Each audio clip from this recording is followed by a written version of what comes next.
ఇక్కడ చదవబడిన లేఖన భాగంలో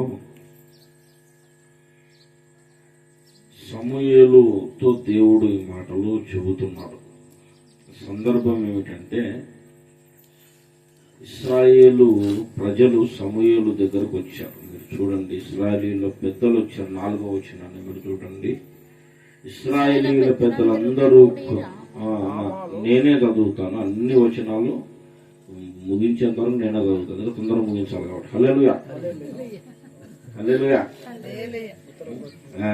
మీరు చదివి నేను చదివి మళ్ళీ అయితే పాస్ గారు నువ్వు చెప్పింది నువ్వు చెప్తున్నారు. హల్లెలూయా.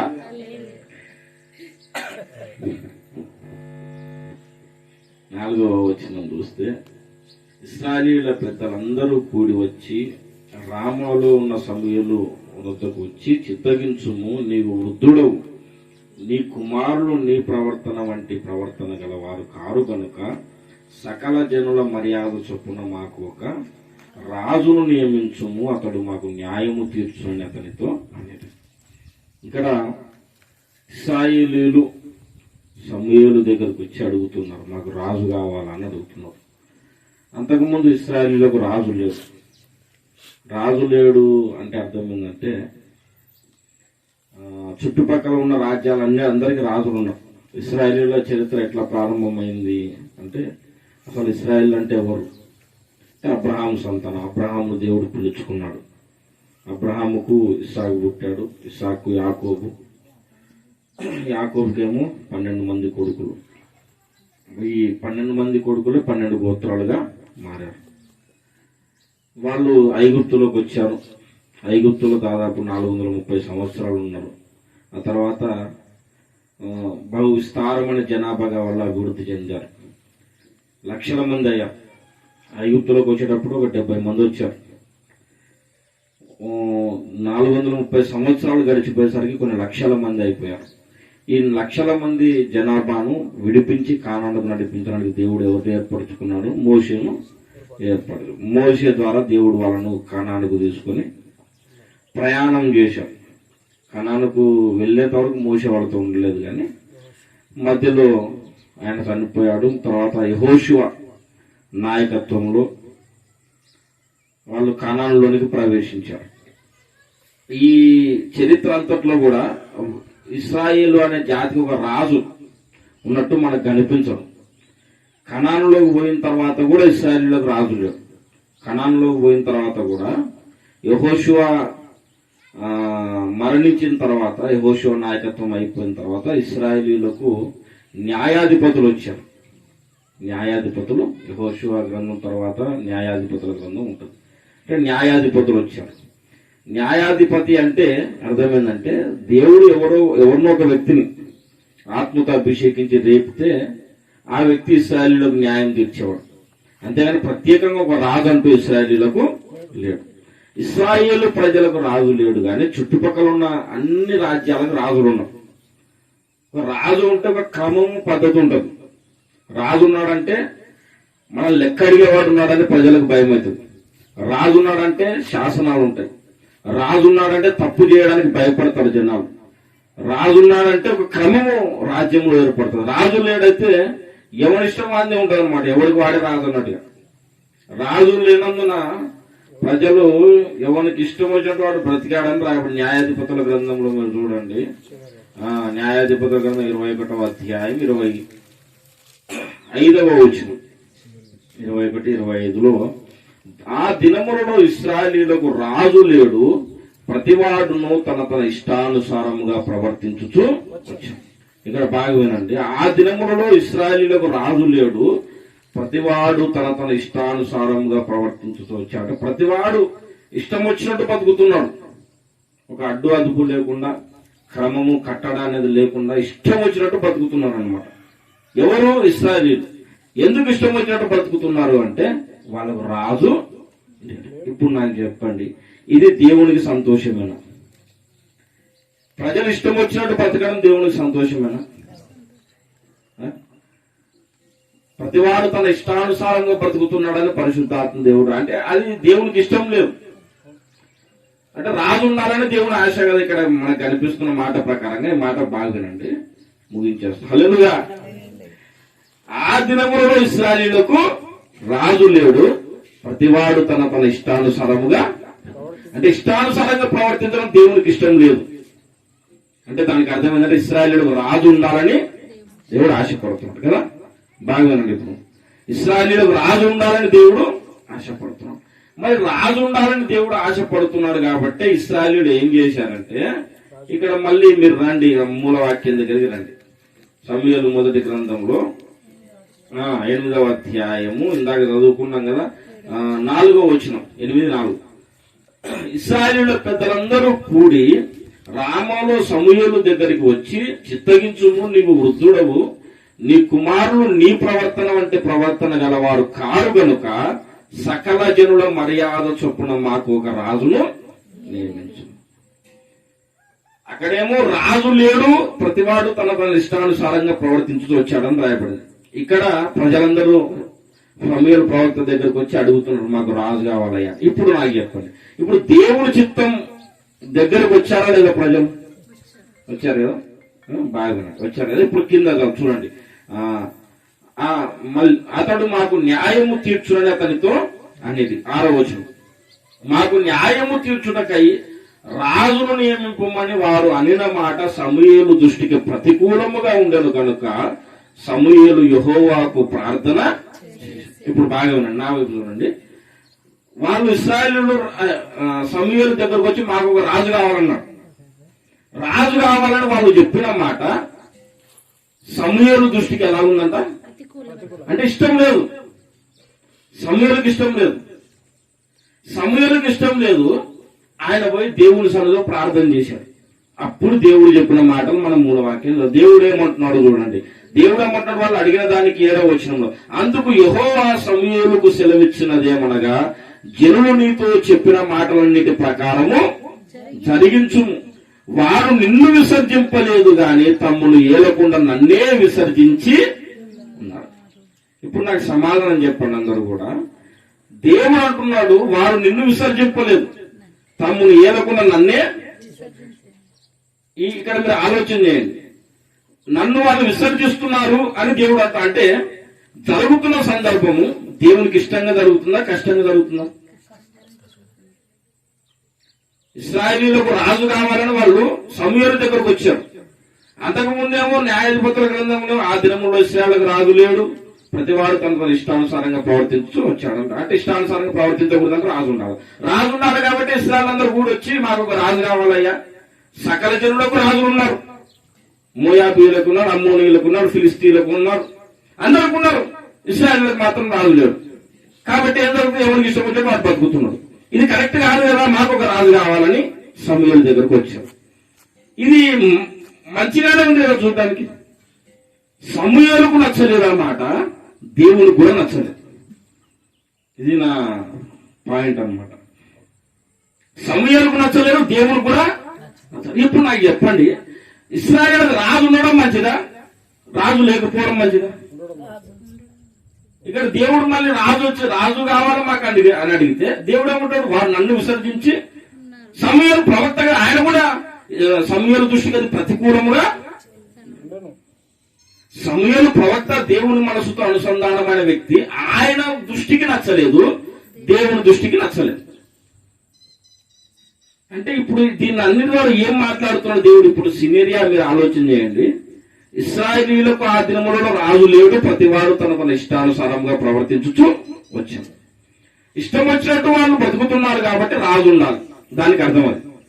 మరి రాజు కావాలని దేవుని దగ్గరకు వస్తే, ప్రవక్త దగ్గరకు వస్తే, ప్రవక్త దేవుని సన్నిధిలో ప్రార్థన చేసి అప్పుడు దేవుడు ఏమన్నారు యాక్చువల్ గా, అయ్యా ఇన్నాళ్లకు వీళ్ళు నా మార్గంలోకి వచ్చారు, ఇంతకాలం రాజు లేడు కాబట్టి ఇష్టం వచ్చినట్టు బ్రతికారు, ఇప్పటికైనా నా మనసును అర్థం చేసుకున్నది అని చెప్పేసి దేవుడు ఏం చేయాలి? కానీ దేవుడు ఇక్కడ గద్దిస్తున్నాడు. ఎందుకు అన్నది ప్రశ్న. ఇప్పుడు ఎందుకు ఇట్లా చేస్తున్నాడు దేవుడు? మీరు చెప్పండి, ఎందుకు చేస్తున్నాడు? తొందరగా ముగిస్తుంది. హల్లెలూయా. ఎందుకు చేస్తున్నాడంటే చెప్తున్న బాగానండి ప్రియులారా, నేను ఇప్పుడు చెప్పే మాట దేవుడు జ్ఞాపకం చేసిన మాట. ఎందుకు ఇట్లా చేస్తున్నాడంటే ఇశ్రాయేలులకు రాజు లేకపోవడం దేవునికి ఇష్టం లేదు, రాజు ఉండాలి. కానీ ఆ రాజు దేవుడే అయి ఉండాలన్నమాట. హల్లెలూయా.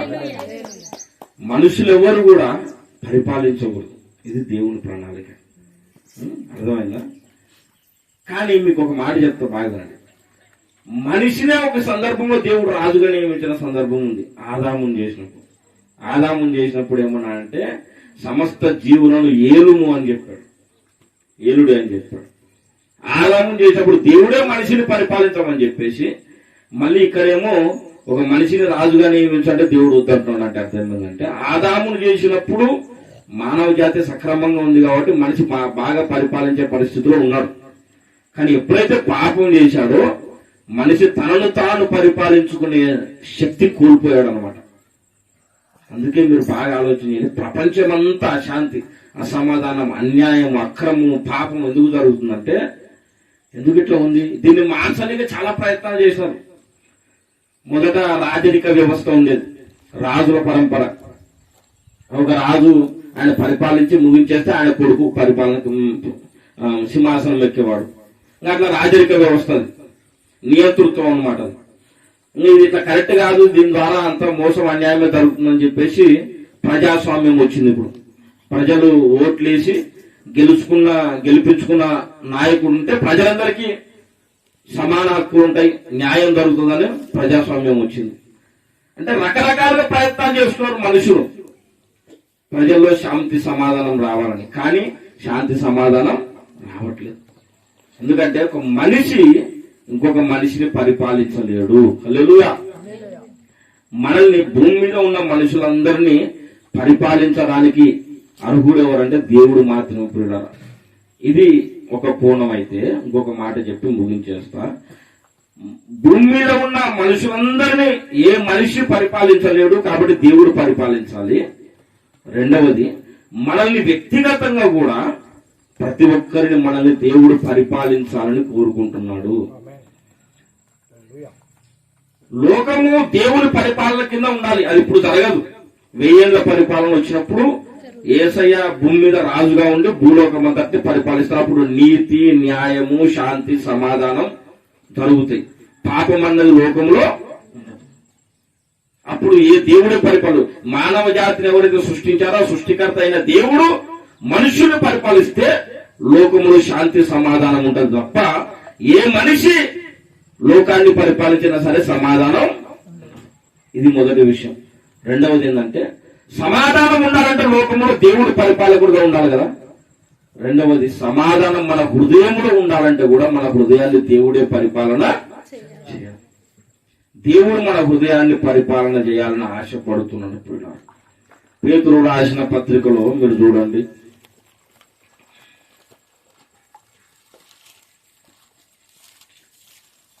పేతురు రాసిన పత్రిక, మొదటి పత్రిక 3వ అధ్యాయం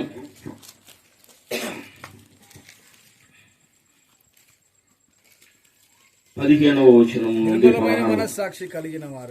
నిర్మలమైన మనస్సాక్షి కలిగిన వారై మీలో ఉన్న నిరీక్షణను గూర్చి మిమ్మును హేతువాడుకు ప్రతి వారికి సాత్వికముతోను భయముతోను సమాధానం చెప్పుటకు ఎల్లప్పుడూ సిద్ధముగా ఉండి మీ హృదయముల యందు క్రీస్తును ప్రభువుగా ప్రతిష్ఠించుడి. ఇక్కడ మీ హృదయముల యందు క్రీస్తును ప్రభువుగా ప్రతిష్ఠించుడి అన్నాడు కదా. ఎవరికి చెబుతున్నాడు ఆ మాటలు అంటే మీరు మొదటి అధ్యాయములోకి రండి.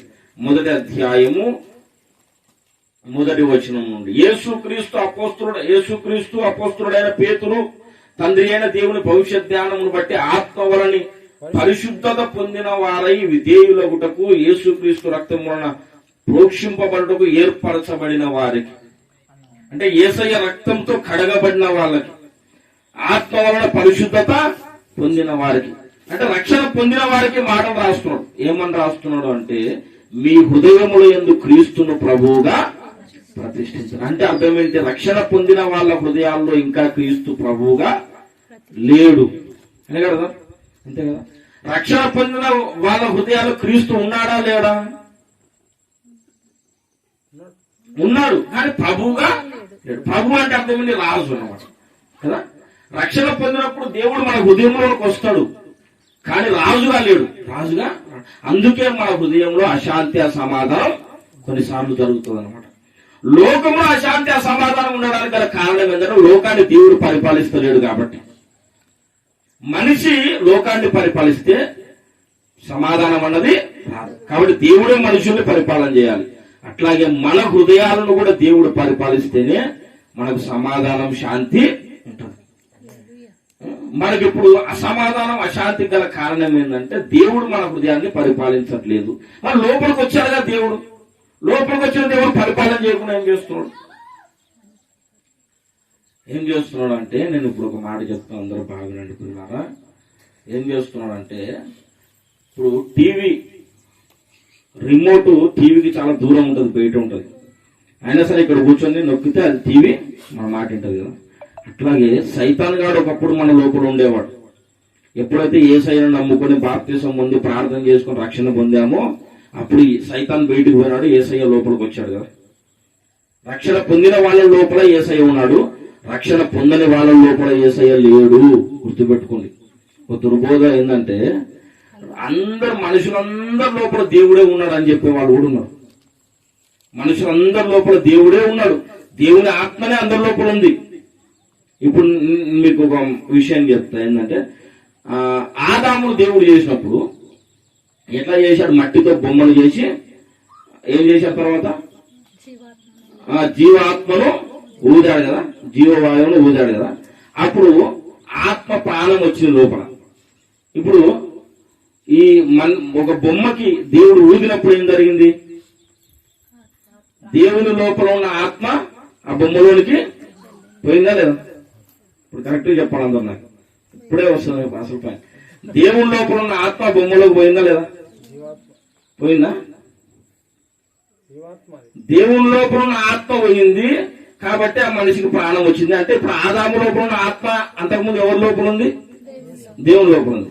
ఇప్పుడు ప్రతి మనిషి లోపల ఉన్న ఆత్మ ఎవరి లోపల ఉంది? అంతకుముందు అంటే దేవునిలోని ఆత్మ ప్రతి మనిషిలో ఉంది కదా. ఇప్పుడు కొంతమంది నరకానికి పోతారు కదా.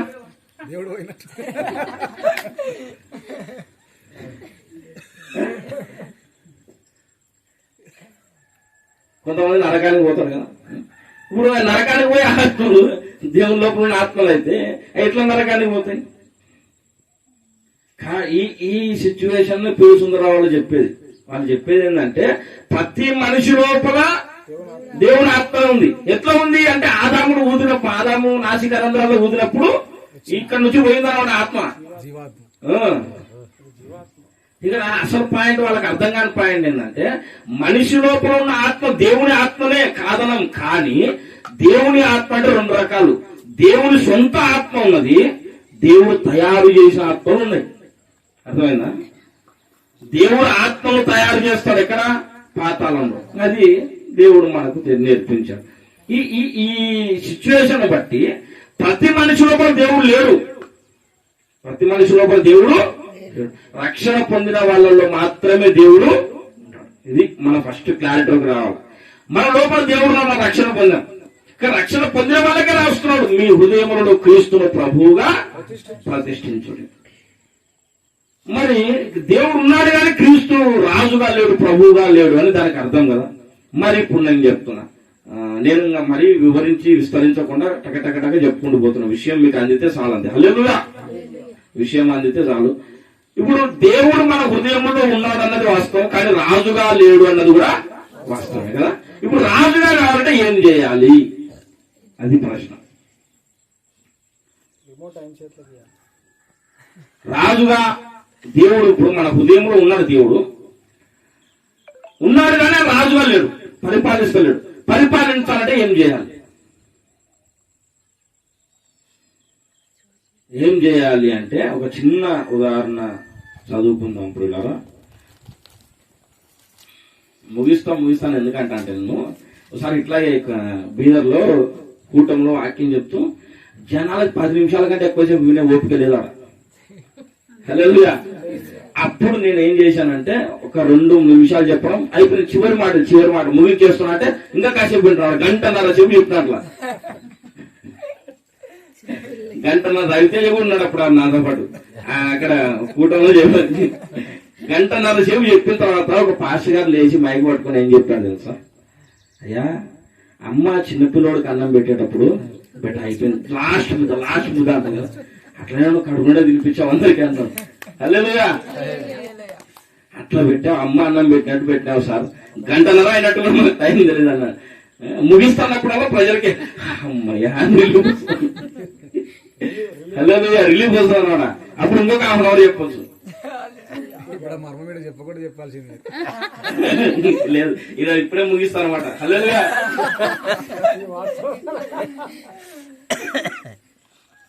ఇప్పుడే ముగిస్తా కాబట్టి చెప్పినా మనం. హల్లెలూయా. సమూయేలు గ్రంథంలోనికి రండి. సమూయేలు 2వ గ్రంథము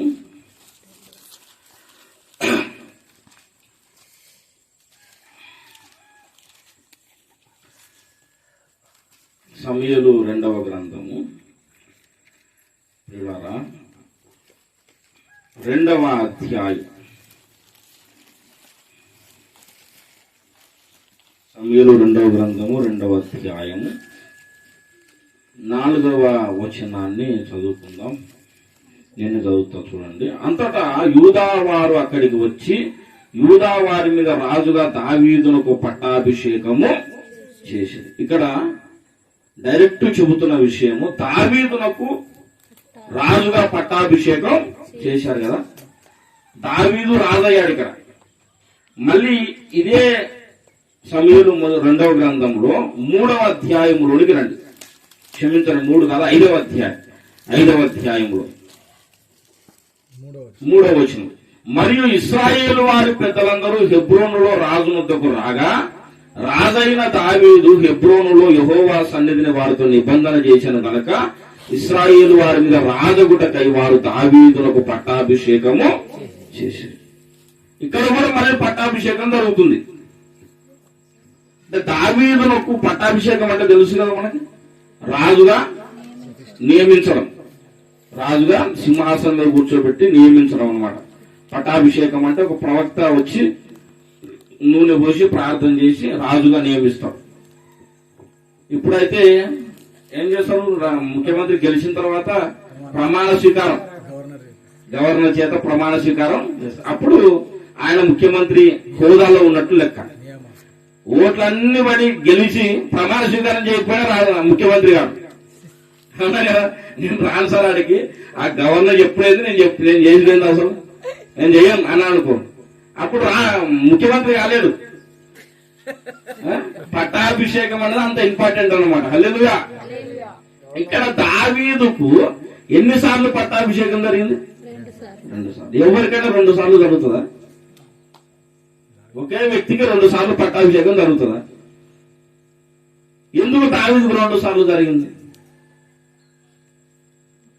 2వ అధ్యాయంలో ఒకసారి జరిగింది, 5వ అధ్యాయంలో ఒకసారి జరిగింది. 2 వేరు సందర్భాలు, 2 ఒకటి కాదు. కొన్నిసార్లు ఒకే సందర్భాన్ని 2 చోట్ల రాస్తారు, అట్లా కాదు, 2 వేరు సందర్భాలు. ఇప్పుడు ఇక్కడ సిచ్యువేషన్ ఏంటంటే, ఇశ్రాయేలీయులు 12 గోత్రాలు కదా.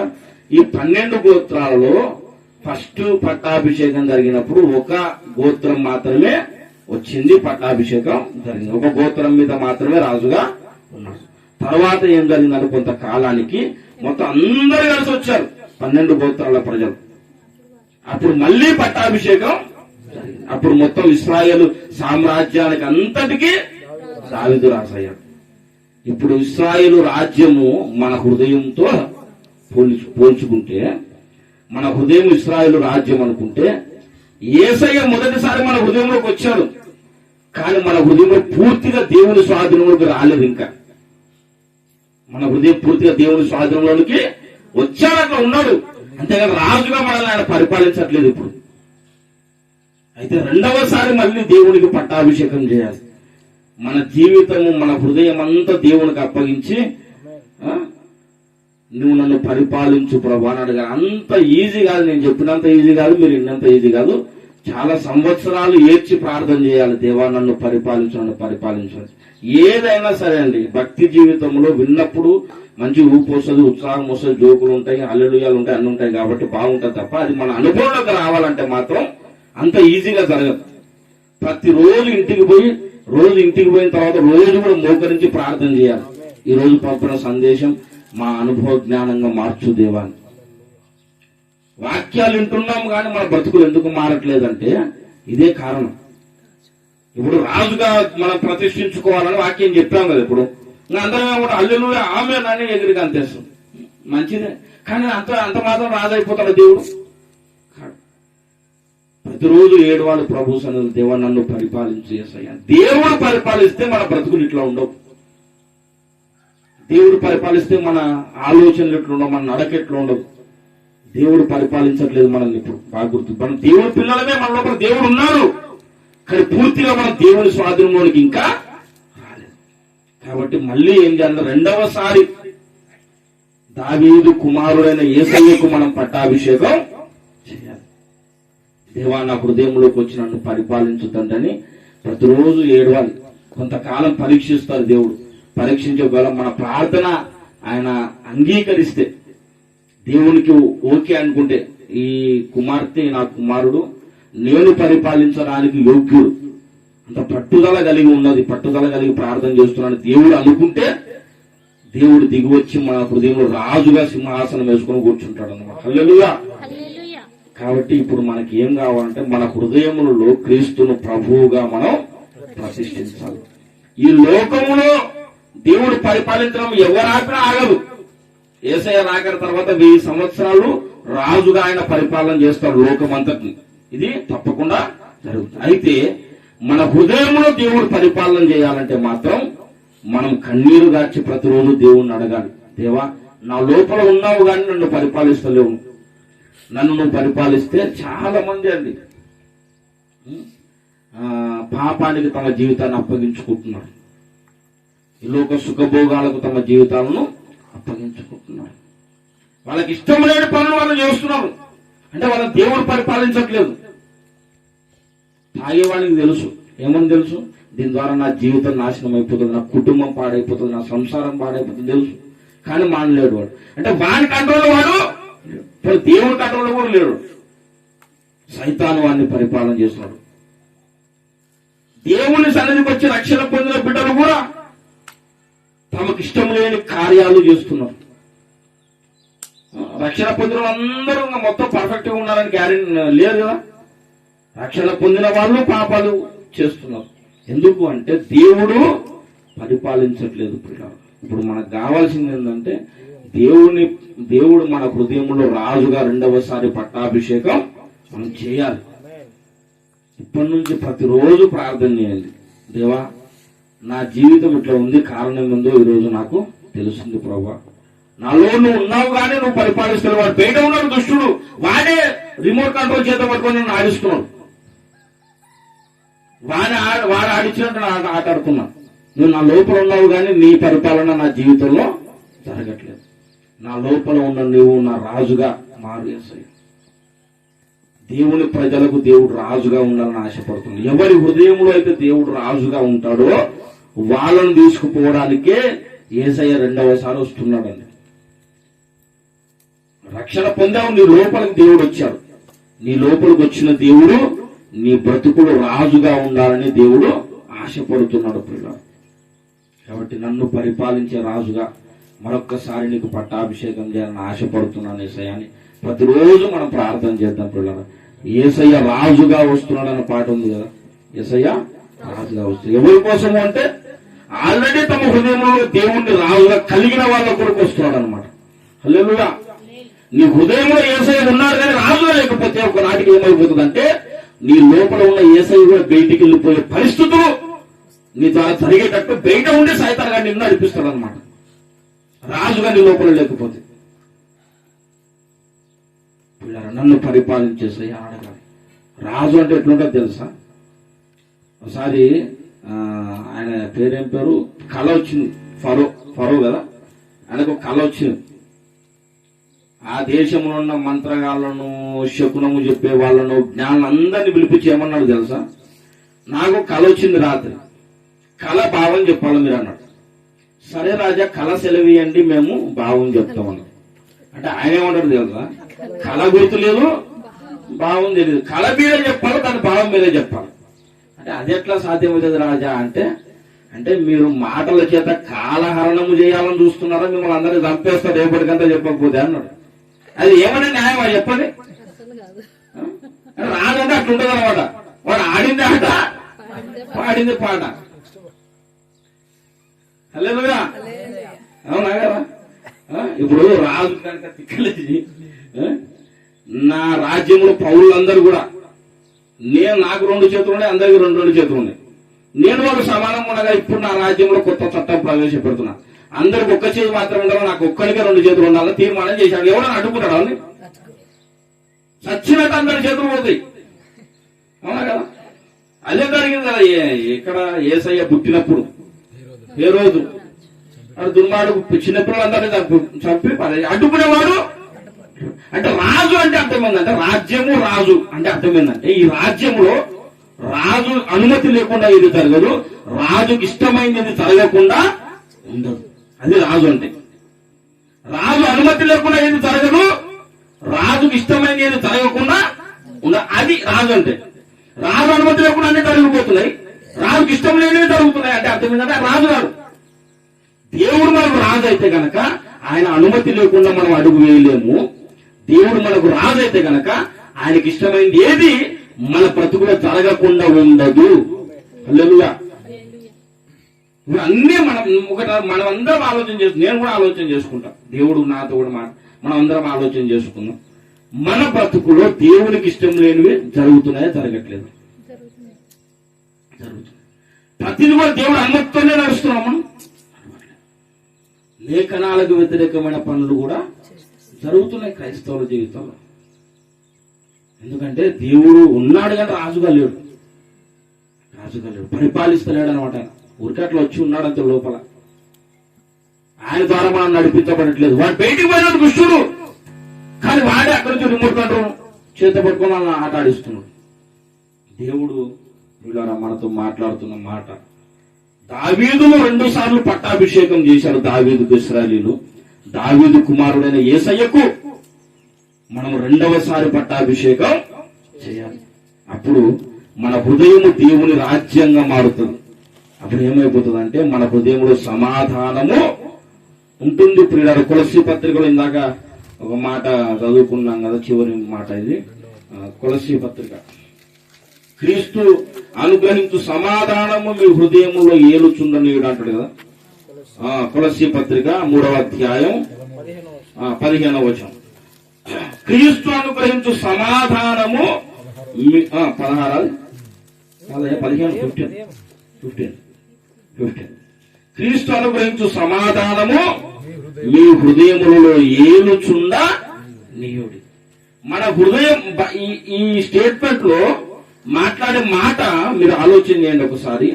సమాధానం మనల్ని ఏలాలంట.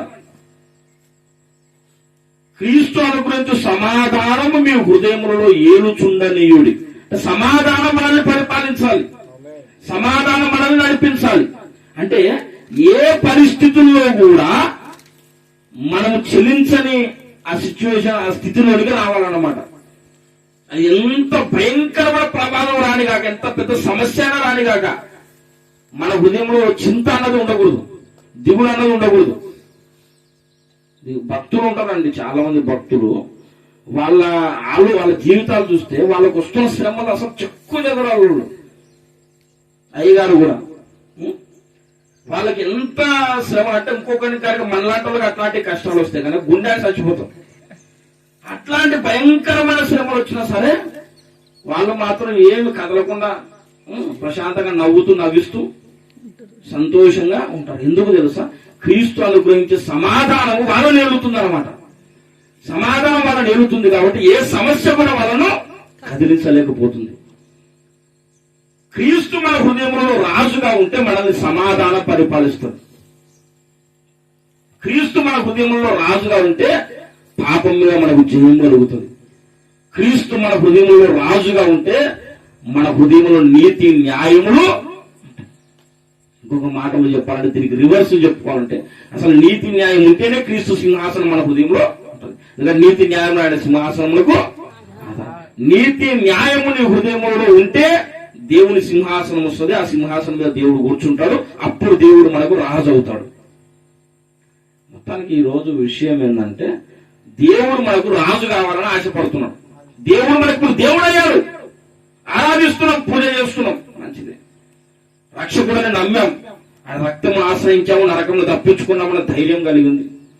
ఎప్పుడు యేసయ్య రాకడ జరిగితే పరలోకానికి పోతామన్న నిశ్చయత వచ్చింది. కానీ ఈ లోకయాత్రలు బ్రతుకుతున్నప్పుడు ఎవరు మనల్ని పరిపాలిస్తున్నాడు అనే దాని విషయానికి వస్తే దేవుడు పరిపాలించట్లేదు. ఈ లోకంలో మన యాత్ర ముగియక ముందే దేవుణ్ణి మనం రాజుగా కలిగి ఉండిన అనుభవం మనం సంపాదించాలి. ప్రతిరోజు ప్రార్థన చేయాలండి.